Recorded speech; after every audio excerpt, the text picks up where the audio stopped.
Et voilà l'exercice promis dans une précédente vidéo. Et on commence par quelques explications.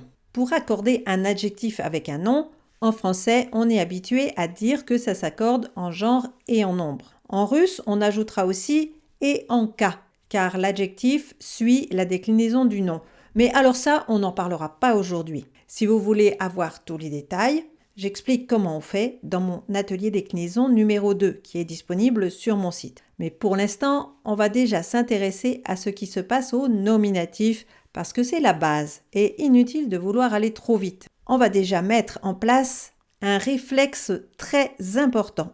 Alors restez bien jusqu'au bout pour savoir comment accorder les adjectifs avec les noms sans hésiter ni se tromper. Et comme j'aime bien employer des images rigolotes, aujourd'hui je vais vous dire que l'adjectif c'est un caméléon. Pour se relier à un nom, il prend sa couleur.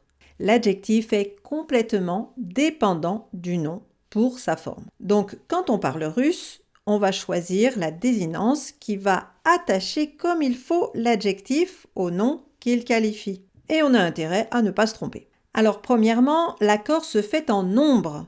On choisit entre pluriel ou singulier. Oui, parce qu'au pluriel, on ne se pose pas la question du genre. Alors ça, on l'a vu justement dans la première vidéo sur les genres en russe. Je vous remets le lien là-haut.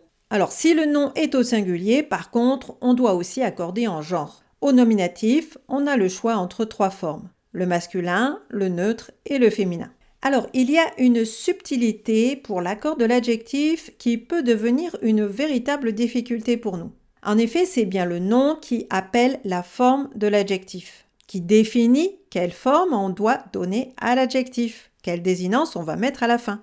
Mais quand on parle, on dit d'abord l'adjectif et ensuite le nom. Parce que l'ordre des mots en russe, c'est que l'adjectif est habituellement avant le nom. La place rouge, par exemple, c'est Krasnaya площадь, la rouge place, si vous voulez. Bref, choisir la bonne forme de l'adjectif, cela demande une certaine gymnastique mentale, surtout à l'oral. Si, quand je dis l'adjectif, je n'ai pas déjà le nom en tête, eh bien, je ne peux pas l'accorder. Donc, l'astuce, c'est qu'on doit toujours penser au nom, l'avoir dans la tête, avant de prononcer l'adjectif. Et ensuite, on va pouvoir parler de façon fluide en disant ensemble l'adjectif et le nom bien accordés l'un avec l'autre. Donc là, je vous donne un exemple au nominatif. Pour accorder l'adjectif интересный, je dois déjà avoir en tête le mot qui va suivre. Est-ce que je parle d'un message intéressant? Интересное сообщение. D'un texte intéressant? Интересный текст. Ou d'un livre intéressant? Интересная книга. Ou est-ce que je veux employer un mot au pluriel? Интересные книги, тексты. Alors passons à ce fameux exercice. C'est tout simple. On va s'exercer à accorder 2 adjectifs. L'adjectif interrogatif какой et l'adjectif rouge, красный, en mettant en place la technique dont nous avons parlé. On va bien se mettre en tête le nom avant de dire le groupe adjectif plus nom. On commence. Сумка, она. Какая это сумка? Это красная сумка. Дом, он. Какой это дом? Это красный дом. Колокол, он. Какой это колокол? Это красный колокол. Помидор, он. Какой это помидор?